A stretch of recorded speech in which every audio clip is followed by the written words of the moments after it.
Hello, my friends. Welcome to CJ Reads Books. I'm CJ, and today I will be doing a review, spoiler free, on A Haunting of the Hill, On the Hill by Elizabeth Hand. I read this book because it was supposed to be a sequel, I think, of Haunting at Hill House, but it's just a rendition, and I'm glad it was because I didn't really enjoy the first one.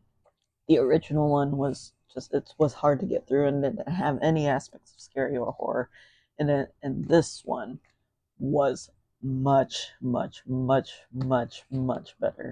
and I enjoyed it thoroughly. So with that, let's get into it.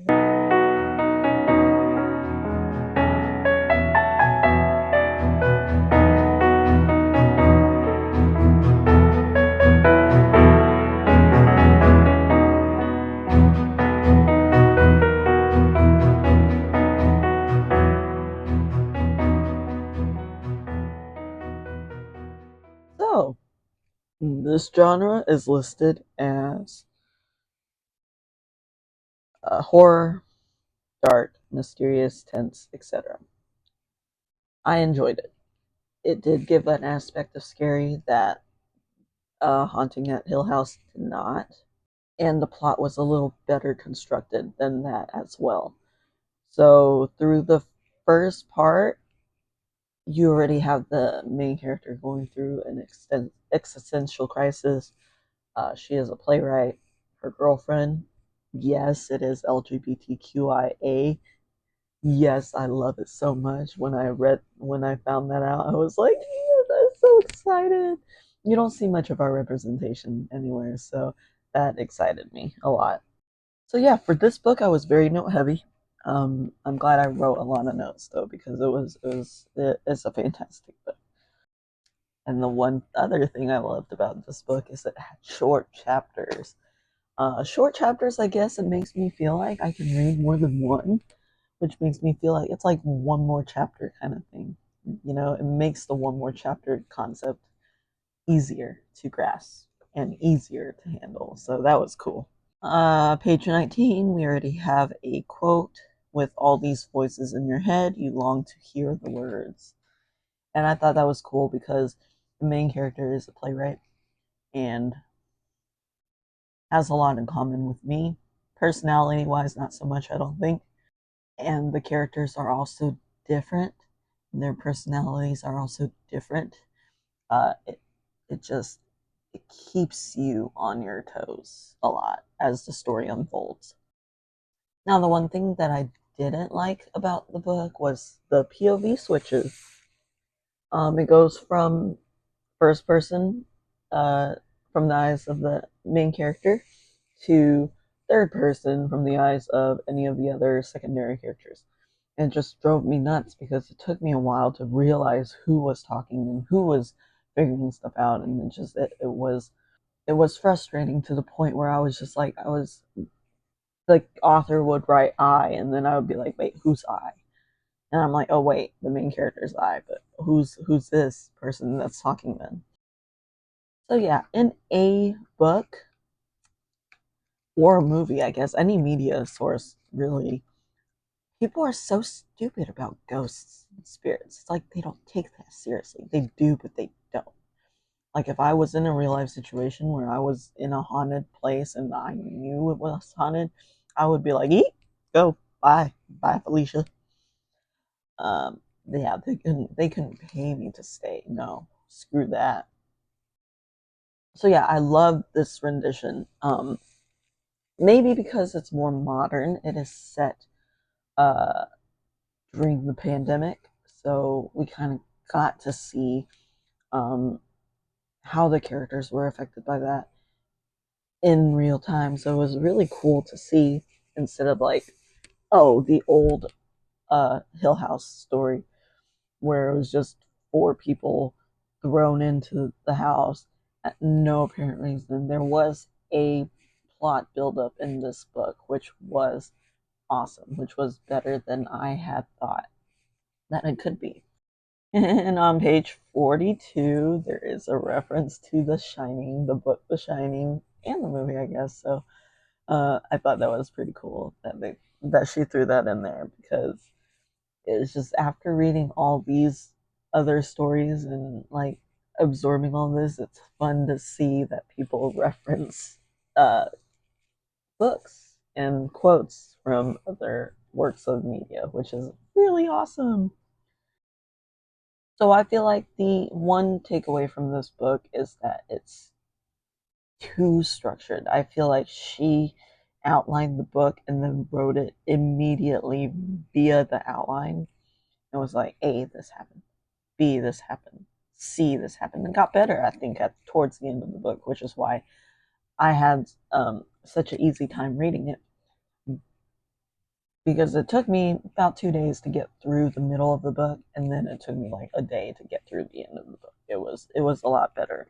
I think she found her flow through it, but yeah, just towards the beginning, the buildup of the plot was too much outline-ish in a book.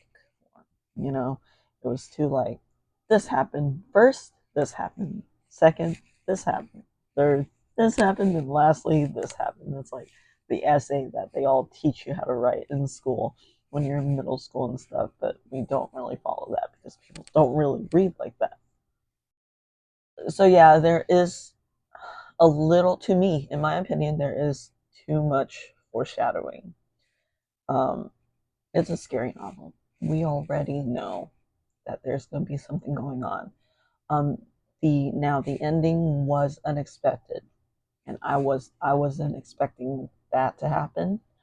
Um, but yeah, there was too much foreshadowing going on through the early parts of the book that I was just like, that might happen. Oh, that's gonna happen. But it's cool to pick apart the different perspectives of people and to see us in human form, um, what we do when our minds are fearful, or what we do in times of distress and stuff like that. So it was really cool that she highlighted that in the book, because it was really neat. It was just really cool. Another quote: I dissolved, feeling myself floating apart, face and limbs and vertebrae liquefying to be absorbed like a stain by the walls around me. But yeah, so haunted houses and its normalcy of essentially bringing people's inherent evil out of them, and knowing people's true selves and stuff. I think it's really cool. Uh, that finding part of people. Would I reread this book?